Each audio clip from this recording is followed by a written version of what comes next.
หลวงเงินสาภูวงศ์ศิลปินแห่งชาติอดีตรองรัฐมนตรีกระทรวงแถลงข่าววัฒนธรรมและท่องเที่ยวผู้ช่วยประธานจัดงานมหกรรมกีฬาแห่งชาติทั้งเป็นหัวหน้าอนุกรรมการแสดงศิลปะวัฒนธรรมในพิธีเปิดปิดงานมหกรรมกีฬาแห่งชาติครั้งที่12ที่นครหลวงจันทร์เป็นเจ้าภาพได้เคลื่อนไหวติดตามและกวดกาการฝึกซ้อมใหญ่ของกรแสดงศิลปะวัฒนธรรมในวันที่6 พฤศจิกายน 2025มีคณะรับผิดชอบครูฝึกอนุกรรมการแต่ละภาคส่วนเข้าร่วมการฝึกซ้อมการแสดงศิลปะวัฒนธรรมครั้งนี้เป็นครั้งทำอิฐที่ได้นำเอาแต่ละกรการแสดงมาแสดงร่วมกันอยู่สนามกีฬาแห่งชาติหลัก16ซึ่งประกอบมี4รายการแสดงมีนักแสดง 2,500 คนคือยินดีต้อนรับสู่เวียงจันทน์เกมมีนักแสดง500 คนมาจาก3ภาคส่วนคือกองศิลปากรแห่งชาติกองละครแห่งชาติโรงเรียนมส.พลทันซึ่งสวงเหือมีนักแสดง400 คนมาจาก2ภาคส่วนคือกองศิลปากรปกส.และโรงเรียนม.ปลายโนนสว่างกีฬาพาให้ห่างกายเข้มแข็งมีนักแสดง400 คนมาจาก3ภาคส่วนคือกองกายศิลป์แห่งชาติวิทยาลัยศิลปะแห่งชาติม.ส.ไซเซธาฟ้อนลำวงลาวเต้นบัสลบนักแสดง 2,500 คนมาจาก13ภาคส่วนคือกองศิลปากรแห่งชาติกองละครแห่งชาติกองกายศิลป์แห่งชาติกองศิลปากรปกส.กองศิลปากรกองทัพวิทยาลัยศิลปะแห่งชาติม.ส.พลทันม.ปลายโนนสว่างม.ส.เพียวัดม.ส.ลาวเวียดนามม.ส.ตานมีไซม.ส.ศรีวิไลและม.ส.ไซเซธาโอกาสนี้ท่านบัวเงินสาภูวงศ์ยังได้ย่องยอสมเสยต่อคณะพิศอบและนักแสดงที่มีความพยายามอดทนบุกบืนห้าวหันฝึกซ้อมและส่วนหลายแม่นเฮ็ดได้ดีแล้วแต่มีจำนวนหนึ่งต้องได้เพิ่มเติมเส้นปรับปรุงเพลงให้คือขึ้นตื่มเอาใจใส่เฮ็ดให้เข้มแข็งเบิกบานม่วนซื่นปรับปรุงทันแถวให้เป็นเอกภาพกันเขียมพร้อมอุปกรณ์ที่รับใช้การแสดงให้เพียงพอเพื่อรับประกันความพร้อมให้มือแสดงเปิดปิดงานมหกรรมกีฬาแห่งชาติครั้งนี้ให้มีผลสำเร็จการฝึกซ้อมใหญ่แมนจะมีขึ้นอีก2ครั้งคือวันที่10 พฤศจิกายน 2025ซึ่งจะฝึกซ้อมใส่ไฟแสงสีเสียงจัดตั้งปฏิบัติคือมือแสดงตัวจริงและในวันที่13 พฤศจิกายน 2025จะแสดงผ่านคณะนำที่สนามกีฬาแห่งชาติหลัก16ทีมนักศึกษาจากคณะสถาปัตยกรรมศาสตร์ควานรางวัลชนะเลิศการแข่งขันถามตอบวิทยาศาสตร์ในกิจกรรมเนื่องในโอกาสพิธีเฉลิมฉลองวันสั่งตั้งมศ.ครบรอบ29 ปีซึ่งจัดขึ้นในวันที่7 พฤศจิกายน 2025ที่สโมสรชั้น2ของมศ.โดยการเข้าร่วมของห้องศาสตราจารย์ปริญญาเอกอุลลาศรีวันเพ็งห้องผู้อำนวยการใหญ่มศ.พร้อมด้วยบรรดาแขกรับเชิญพนักงานครูอาจารย์นักศึกษาและภาคส่วนเกี่ยวข้องเข้าร่วมในพิธีห้องศาสตราจารย์ปริญญาเอกอุลลาศรีวันเพ็งได้กล่าวว่าปัจจุบันวิทยาศาสตร์มีความสำคัญหลายต่อการดำรงชีวิตการผลิตการพัฒนาการคงตัวและการขยายตัวของสังคมมนุษย์ประวัติศาสตร์ได้ยั่งยืนให้พวกเขาเห็นว่าการขยายตัวของสังคมมนุษย์แม่นติดพันกับการค้นคว้าพบและการขยายตัวของวิทยาศาสตร์และเทคโนโลยีซึ่งเป็นมรรคผลโดยรวมจากการออกแห่งงานของมนุษย์พวกเขาการนำใช้วิทยาศาสตร์อย่างเป็นระบบในการดำรงชีวิตสามารถแก้ไขปัญหาทางธรรมชาติและสังคมและนำใช้เข้าในการผลิตการพัฒนาเฮ็ดให้เกิดประโยชน์สูงสุดได้บรรดานักศึกษาแม่นเป็นนอเนงของประเทศชาติที่จะศึกษาหำเหียนและค้นคว้าทดลองทางด้านวิทยาศาสตร์และนวัตกรรมซึ่งประกอบส่วนในการพัฒนาประเทศชาติในอนาคตสำหรับวิธีการแข่งขันกิจกรรมถามตอบวิทยาศาสตร์เน้นใช้ระบบออนไลน์ผ่านเว็บไซต์กาโฮดซึ่งมีทีมนักศึกษาเข้าร่วมทั้งหมด14ทีมประกอบมี13คณะวิชาและ1สถาบันคงจื้อผลการแข่งขันในครั้งนี้ทีมชนะเลิศแม่นทีมนักศึกษาจากคณะสถาปัตยกรรมศาสตร์ได้รับทุนการศึกษา1,600,000 กีบพร้อมทางยั่งยืนที่2ทีมนักศึกษาจากคณะเศรษฐศาสตร์และบริหารธุรกิจได้รับทุนการศึกษา1,400,000 กีบพร้อมใบยั่งยืนที่3ทีมนักศึกษาจากสถาบันคงจื้อได้รับทุนการศึกษา1,200,000 กีบพ ร้อมใบยั่งยืนที่ 4 ทีมนักศึกษาจากคณะศึกษาศาสตร์ได้รับทุนการศึกษา 800,000 กีบพร้อมใบยั่งยืนให้เกียรติมอบรางวัลครั้งนี้โดยห้องศาสตราจารย์ปริญญาเอกอุลลาศศรีวันเพ็งในวันที่ 6 พฤศจิกายน อยู่ที่กองพลที่ 4 ได้มีพิธีมอบพับอาวุธ กระสุนและอุปกรณ์ปืน23หา2มม37หา1มมระหว่างกรมป้องกันอากาศกรมใหญ่เสนาธิการกองทัพกองพัน465โดยการเข้าร่วมเป็นประธานของพันเอกภูคำท้องใบห้องหัวหน้ากรมป้องกันอากาศกรมใหญ่เสนาธิการกองทัพและพลจัตวาขันทีสนามอุ่นหัวหน้าการทหารกองพลที่ 4 มีวิชาการที่มาจากกรมป้องกันอากาศมีคณะพักคณะบรรษากองพลคณะห้ององค์การหาห้องแผนกการวิชาการที่เกี่ยวข้องเข้าร่วมพันเอกภูคำท้องใบห้องหัวหน้ากรมป้องกันอากาศกรมใหญ่เสนาธิการกองทัพได้ขึ้นกล่าวมอบอาวุธกระสุนและอุปกรณ์ปืนเพื่อประกอบให้กองพัน465ที่ขึ้นกับกองพลที่ 4 พร้อมกันนั้นพลจัตวาขันทีสนามอุ่นหัวหน้าการทหารกองพลที่ 4 ได้ตั้งหน้าให้กองพัน465เป็นผู้กล่าวหาบและพร้อมทั้งแสดงความรู้บุญคุณและตีราคาสูงต่อกรมป้องกันอากาศกรมใหญ่เสนาธิการกองทัพที่เห็นได้ถึงความหมายความสำคัญของเราป้องกันอากาศวอลรวมวัสพอก็คือกองพัน465ที่ขึ้นกับกองพลเพื่อป้องกันขอบเขตรับผิดชอบให้มีความสงบปลอดภัยโดยพื้นฐานในท้ายพิธียังได้เซ็นบทบันทึกมอบหับระหว่างห้องหัวหน้ากรมป้องกันอากาศกับหัวหน้าการทหารกองพลหัวหน้าแผนกเทคนิคกรมป้องกันอากาศกับหัวหน้าแผนกคุ้มครองอาวุธกองพลและภาคส่วนอื่นๆที่เกี่ยวข้องพร้อมทั้งบรรดาสหายที่เข้าร่วมพิธีในครั้งนี้ทั้งสองภาคส่วนเข้าร่วมเป็นสักขีพยานและพร้อมทั้งลงกวดกาอาวุธกระสุนและอุปกรณ์ปืนตื่มอีกวันที่5พฤศจิกายนกงกับขึ้น15ค่ำเดือน12ลาวพศ2568เมืองสิงห์แขวงหลวงทาได้เฉลิมฉลองบุญนมัสการพระธาตุหลวงเจียงตึงนำพาโดยทานเวียงสวัสดิ์ศรีพันโดนเจ้าแขวงหลวงน้ำทาทานหนานมอนแก้วสิงไซเลขาพักเมืองประธานปกสทานก่อนแก้วบรรณวงศ์ห้องประธานคณะกรรมการปกครองเมืองผู้ชี้นำวัฒนธรรมสังคมประธานแนวล้าวสั่งชาติเมืองมีคณะประจำพักเมืองกรรมการพักเมืองหัวหน้าห้องการห้องหัวหน้าห้องการเท่าแก่แนวโฮมอนุกรรมการบูรณาเขตศักดิ์สิทธิ์พระธาตุหลวงเจียงตึงตลอดฮอดชาวพุทธศาสนิกชนภายในเมืองเข้าร่วมการเฉลิมฉลองพระธาตุหลวงเจียงตึงประจำปี2025พศ2568พระธาตุหลวงเจียงตึงได้สร้างขึ้นและได้บูรณะขึ้นในปี1818โดยพญาอโศกะได้นำพาประชาชนชาวเมืองสิงห์บรรดาเผ่าสร้างพระธาตุหลวงเจียงตึงขึ้นโดยการนำเอากระดูกคอหอยของพระเจ้า50พระองค์เอามาวางไว้และเอาก้อนหินและดินเหนียวมาจุ่มก่อเข้ากันสร้างเป็นรูปทรงคือพระธาตุในทุกๆปีทางองค์การจัดตั้งต่างๆและชาวพุทธศาสนิกชนทั้งหลายได้นำพาพิธีกรรมทางศาสนาตามฮิตของประเพณีมฮอดปี2015-2016ได้บูรณะปฏิสังขรณ์เส้นสร้างพระเจ้าพระไสยวิหารหนองสละเส้นทางปู่ย่างและเดินวิหารมาฮอดปี2020-2024ได้บูรณะปฏิสังขรณ์ขึ้นใหม่หลายกิจกรรมเช่นห้องน้ำกุฏิพระเจ้าวันเกิด28องค์พระเจ้าเมตไตร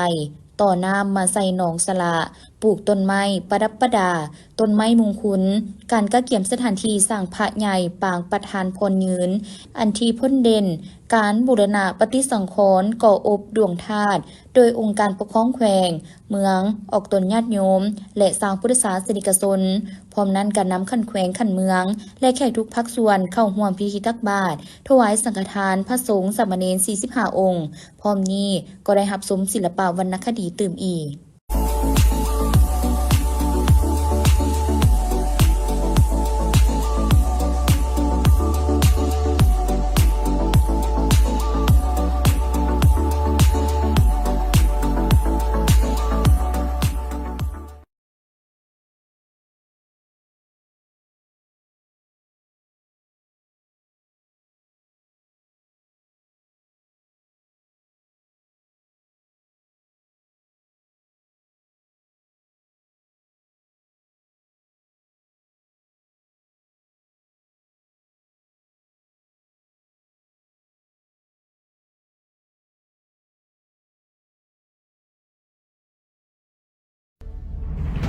ยินดีต้อนรับสู่งานมหกรรมกีฬาแห่งชาติครั้งที่ 12 ณ โคลัมจันทร์เกมส์ 2025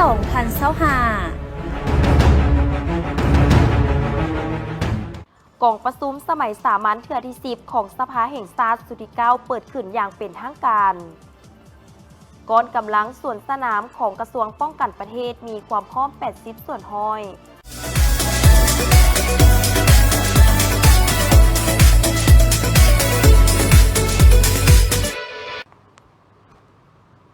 สบายดีท่านผู้ชมที่เคารพเจ้าสบายดีท่านผู้ชมที่เคารพตอนรับท่านผู้ชมเข้าสู่การรายงานข่าวภาคเที่ยงประจำวันที่ 11 พฤศจิกายน 2025หอบฮูข้อมูลข่าวสารทันเหตุการณ์บ้านเมืองไปกับพวกเขา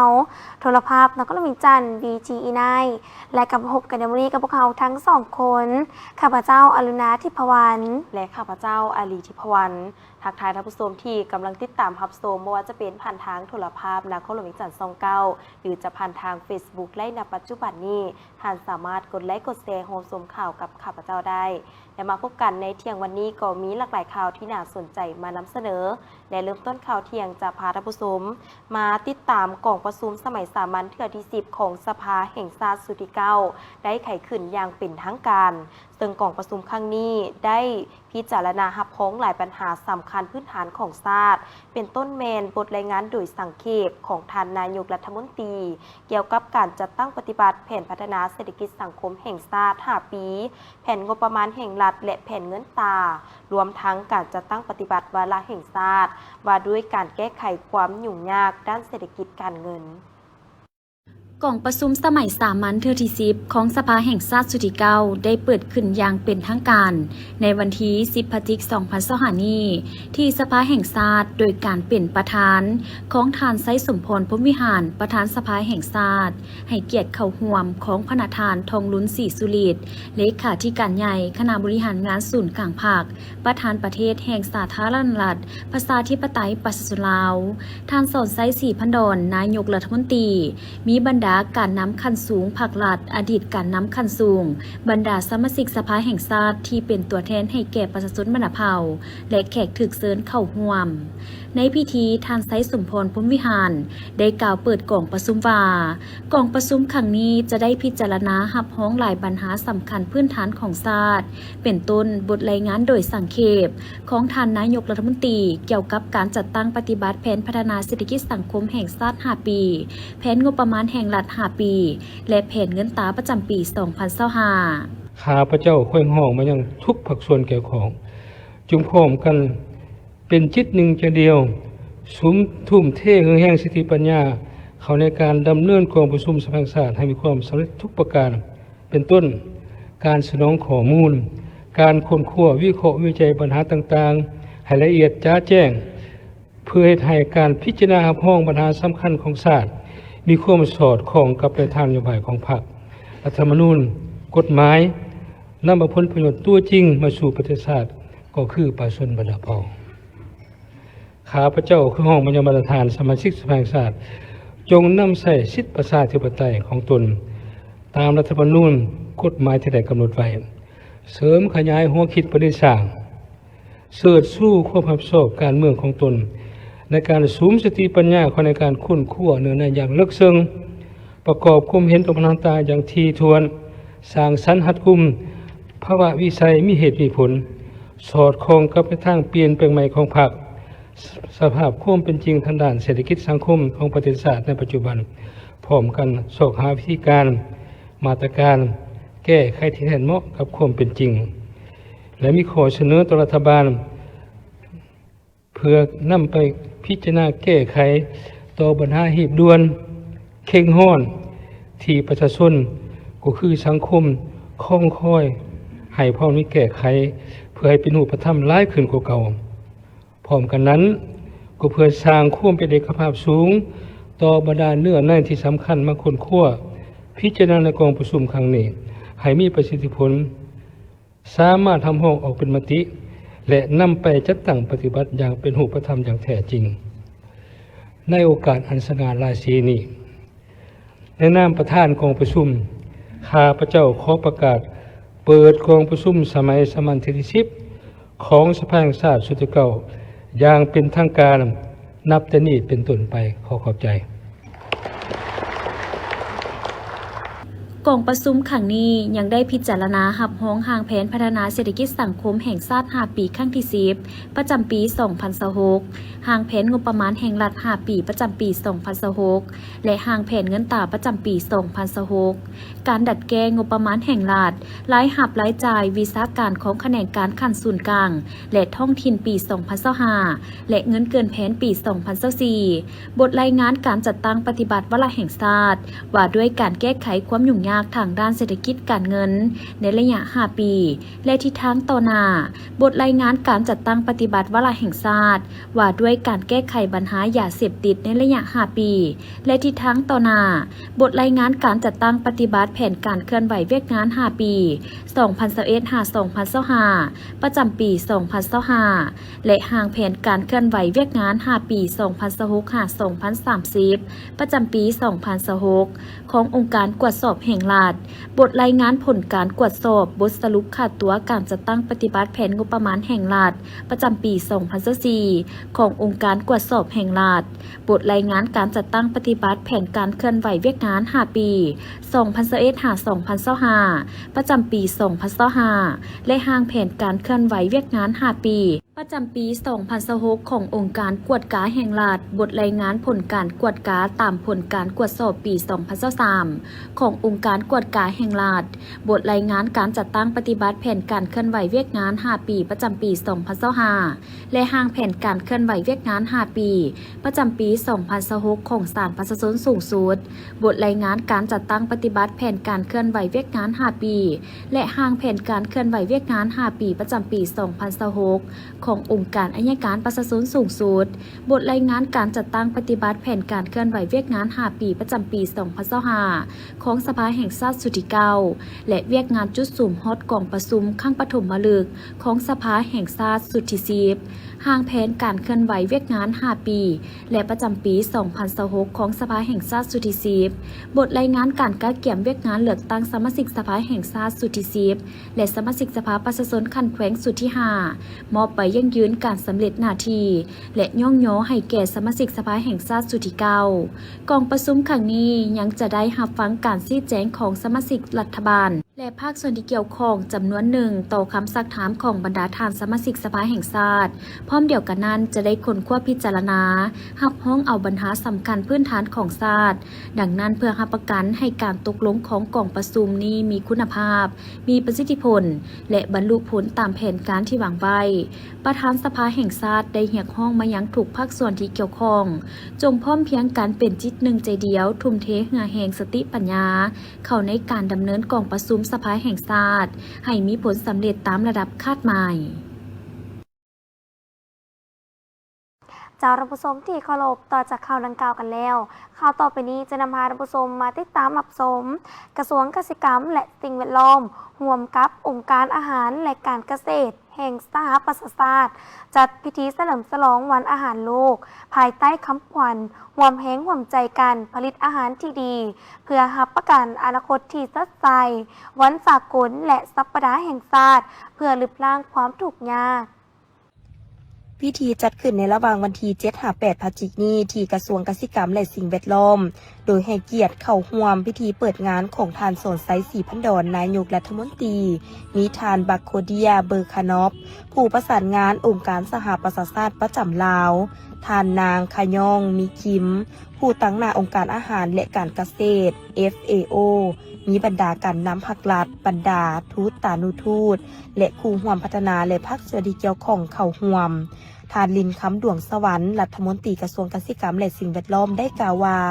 การเฉลิมฉลองวันดังกล่าวแม้นมีความหมายสำคัญหลายบ่เฉพาะแต่ในใส่ปลูกจิตสำนึกและสร้างความรับรู้ให้ประชาชนในทั่วโลกได้เข้าใจถึงความทุกข์ยากและภัยอึดหิวซึ่งบ่แม่นผู้ใดผู้หนึ่งเป็นผู้กำหนดให้เกิดแต่มันแม่นปรากฏการณ์ทางสังคมที่สามารถลดล้างให้หมดไปได้และพวกเขาต้องสร้างจิตสำนึกและปลุกระดมประสาทศาสตร์โดยเฉพาะผู้ทุกข์ยากอึดหิวให้สามารถเข้าถึงแหล่งอาหารมีความกล้าหาญและสามารถบืนตัวออกจากความทุกข์ยากและภัยอึดหิวได้พ ร้อมนี้ถือโอกาสดังกล่าวเป็นการสร้างความรับรู้และเรียกร้องให้ทุกภาคส่วนมีส่วนร่วมในการผลิตเสบียงอาหารให้มีคุณภาพเพียงพอโดยถือว่าอาหารเป็นปัจจัยสำคัญในการดำรงชีวิตการเฉลิมฉลองวันอาหารโลกครั้งที่ 45 วันสากลและสัปดาห์แห่งชาติเพื่อลดล้างความทุกข์ยากครบรอบ 33 ปี ในปีนี้ได้จัดขึ้นท่ามกลางบรรดาสิ่งท้าทายหลายอย่างในทั่วโลกซึ่งได้มีผลสำเร็จเบื้องต้นในการจัดตั้งปฏิบัติเป้าหมายการพัฒนาแบบยืนยงเคียงคู่กันนั้นหลายประเทศก็ได้รับผลกระทบจากปัญหาเศรษฐกิจการขัดแย้งและภัยพิบัติทางธรรมชาติสำหรับสาธารณรัฐประชาธิปไตยประชาชนลาวเฮาก็ตกอยู่ในสภาพเงื่อนไขเดียวกันแต่ถึงอย่างใดก็ตามระยะผ่านมาแขนงกสิกรรมและสิ่งแวดล้อมโดยร่วมกับบรรดาแขนงการที่เกี่ยวข้องทั้งส่วนกลางและท้องถิ่นคู่ร่วมพัฒนาผู้ประกอบการได้สูญใส่จัดตั้งปฏิบัติเวียกงานการผลิตเสบียงอาหารและพัฒนาชนบทซึ่งสามารถยัดได้ผลงานที่พ้นเด่นหลายด้านและสามารถค้ำประกันเสบียงอาหารได้โดยพื้นฐานในนั้นการผลิตข้าวบรรลุได้ตามแผนการ 3.9 ล้านต้นการผลิตซีนไข่ปลาสามารถรับประกันการสนองให้แก่การบริโภคภายในได้อย่างเพียงพอและการส่งออกสินค้ากสิกรรมป่าไม้สามารถบรรลุได้ 1,540 ล้านกว่าดอลลาร์เกินแผนการที่สภารับรองแผน 1,500 ล้านดอลลาร์นอกนี้พวกเขาจะได้สืบต่อพัฒนาวิการกสิกรรมและสิ่งแวดล้อมเน้นใส่ลึกล้างความทุกข์ยากไปตามทิศทางเป็นทันสมัยเป็นมิตรกับสิ่งแวดล้อมสีเขียวและยืนยงโดยการส่งเสริมการผลิตกสิกรรมแบบผสมผสานปรับปรุงและขยายระบบโครงสร้างพื้นฐานการผลิตกสิกรรมเพื่อยกสูงประสิทธิภาพประสิทธิผลของการผลิตกสิกรรมคุ้มครองปกปักรักษาและพัฒนาทรัพยากรป่าไม้เพื่อลดผ่อนความเสี่ยงและความบอบบางต่อสภาพการเปลี่ยนแปลงของดินฟ้าอากาศในสภาพปัจจุบันรับประกันการสนองน้ำแก่การผลิตกสิกรรมเพื่อค้ำประกันความมั่นคงด้านเสบียงอาหารของชาติตอบสนองโภชนาการที่ดีให้แก่ประชาชนสุขยุส่งเสริมทุกภาคส่วนเข้าร่วมการผลิตกสิกรรมตามมาตรฐานกสิกรรมสะอาดและกสิกรรมที่ดีที่เป็นท่าแหงเพื่อสนองเสบียงอาหารที่ปลอดภัยและเป็นสินค้าที่ได้มาตรฐานเพื่อส่งออกอยากแก้ไขความทุกข์ยากในความอึดหิวก็คือการจัดตั้งปฏิบัติบรรดาคาดหมายสู่สนดังกล่าวดังนั้นมันเรียกร้องให้พวกเขาถือเอาเวียกดังกล่าวเป็นเวียกบริมสิทธิสำคัญของภาครัฐองค์การจัดตั้งสากลองค์การจัดตั้งทางสังคมผู้ประกอบการและชาวกสิกรที่จะต้องพร้อมกันประกอบส่วนตามพระบทบาทหน้าที่ของตนถือเอาโอกาสนี้ทรงแห่งใจและการสนับสนุนไปถึงผู้ทุกข์ยากและอึดหิวกลคว้าซอกหาวิธีการและมาตรการเพื่อสู่สนจัดตั้งปฏิบัติคำขวัญวันอาหารโลกปีนี้ให้ปรากฏผลเป็นจริง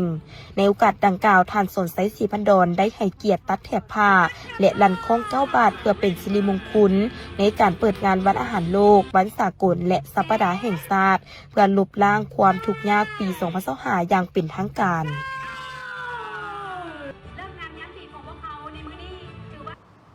ท่านผู้ชมต่อจากข่าวดังกล่าวแล้วข่าวนี้จะพาท่านผู้ชมมาติดตามก้นกำลังป้องกันชาติมีความพร้อมรอบด้านในการป้องกันเวรยามและการฝึกซ้อมก้นกำลังสวนสนามเพื่อเก็บความพร้อมในการเฉลิมฉลองวันสถาปนา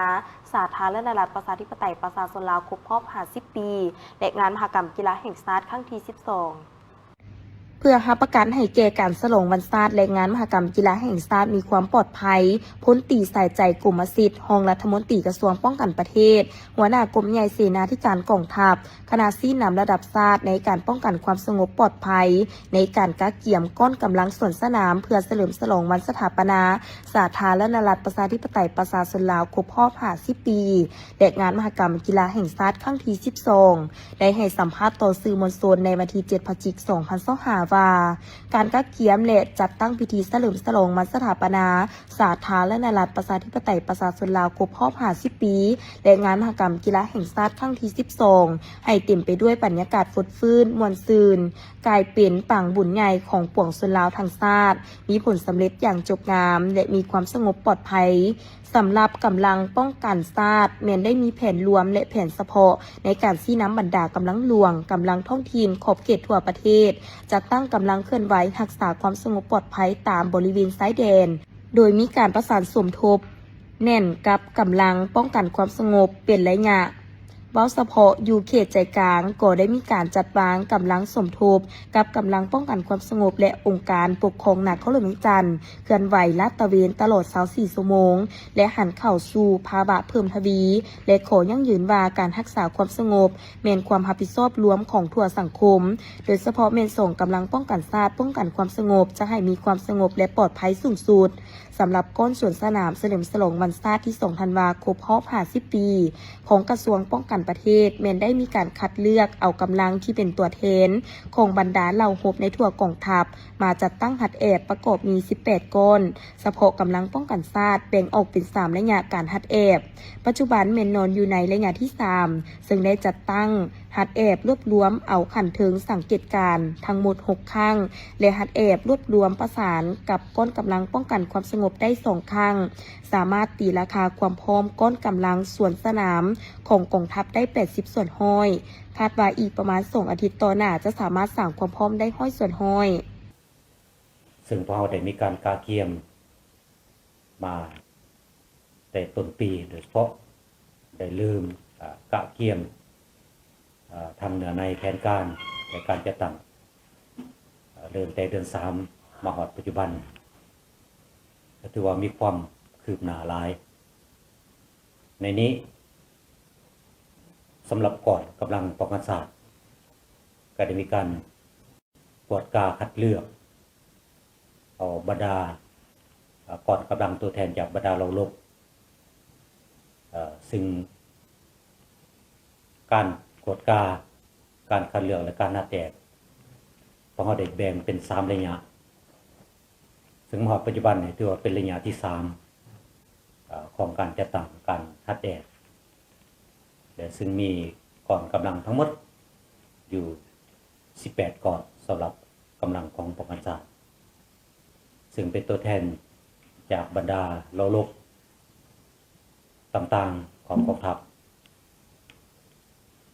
ผ่านการจัดตั้งหัดแอบ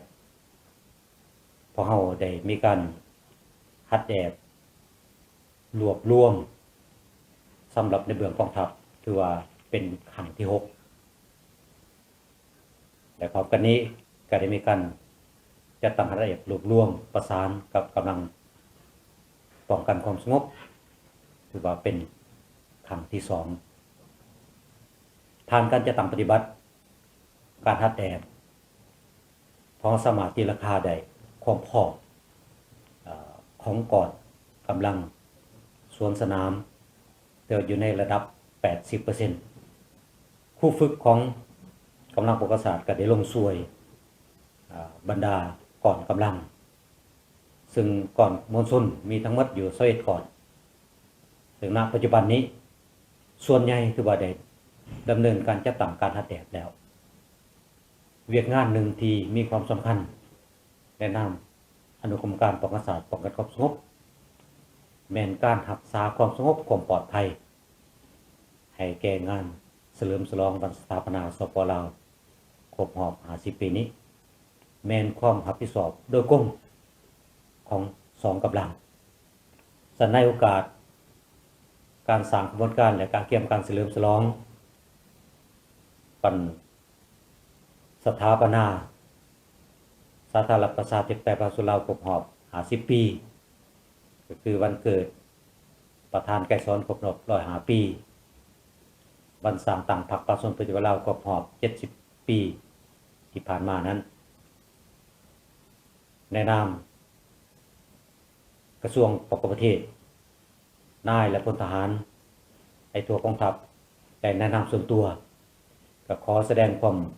ผู้บุญคุณอย่างล้นเหลือต่อพรรครัฐบาลพนักงานปฏิบัติอาวุโสที่ได้ให้การสนับสนุนให้การสีนำพาโดยเฉพาะเหมือนกับการปรับปรุงและก่อสร้างกองทัพซึ่งเฮ็ดให้ประเทศชาติได้มีความเติบใหญ่เข้มแข็งพอเฮาในนามนายและพลทหารของกองทัพพลลาวแม่นมีความพร้อมที่จะสืบต่อภารกิจโดยเฉพาะ2หน้าที่ยุทธศาสตร์คือ ปกปักรักษาและสร้างสาพัฒนาประเทศชาติแต่ถึงอย่างใดก็ดีการกะเกียมคณะนักกีฬาของพวกเรานี้ก็จะพยายามให้มันดีที่สุดและประกอบส่วนเขาในการแข่งขันและประกอบส่วนเขาในการสร้างมิตรภาพสร้างความสามัคคีกับบรรดาคณะนักกีฬาจากบรรดาแคว้นก็คือจากบรรดากระทรวงอ้อมข้ามในเขตใจกลางนี้อันนี้การแข่งขันเป็นเกมกีฬาแต่ความสามัคคีความรักแพงแม่นมีความสำคัญกว่าฉะนั้นท้ายนี้ครับเจ้าอีกเท่านึงแนะนำต่างหน้าให้คณะสีนำและรับทราบจึงเรียกห้องมาอย่างทุกภาคส่วนเนาะจงพร้อมกันเอาใจใส่ติดตามในการกำสภาพและพร้อมกันสกัดกันและแก้ไขสภาพแง่หายที่จะเกิดขึ้น โอกาสนี้ทานยังได้เรียกร้องมายังทุกภาคส่วนในทั่วสังคมรวมถึงประชาชนลาวบรรดาเผ่าชาวต่างประเทศที่อาศัยอยู่สาธารณรัฐประชาธิปไตยประชาชนลาวต้องได้เอาใจใส่อย่างตั้งหน้าประกอบส่วนเข้าในเวียกงานป้องกันความสงบเป็นต้นแมนรักษาความสงบภายในเรือนศาลบ้านทรงสำนักงานองค์การและสถานที่สำคัญต่างๆที่อยู่ในความรับผิดชอบของตนและส่วนรวมซึ่งมันเป็นหน้าที่ของทุกคนที่ต้องเป็นเจ้าการเคลื่อนไหวเก็บกรรมสภาพการต่างๆในขอบเขตรับผิดชอบของตนตลอดเวลาเพื่อพร้อมกันสกัดกั้นและแก้ไขสภาพการที่อาจจะเกิดขึ้นซึ่งอาจจะสร้างความเสียหายต่อชีวิตทรัพย์สินของทุกคนและอาจส่งผลกระทบต่อชื่อเสียงของประเทศลาวเฮาดังนั้นทุกคนต้องเป็นหูเป็นตาช่วยกันเพื่อในใส่เฮ็ดให้การเฉลิมฉลองวันชาติที่2ธันวาและงานมหกรรมกีฬาแห่งชาติครั้งนี้เต็มไปด้วยความสามัคคีอันแน่นแฟ้นของปวงชนลาวทั้งชาติทั้งรับประกันให้มีความสงบปลอดภัยห้อยส่วนห้อย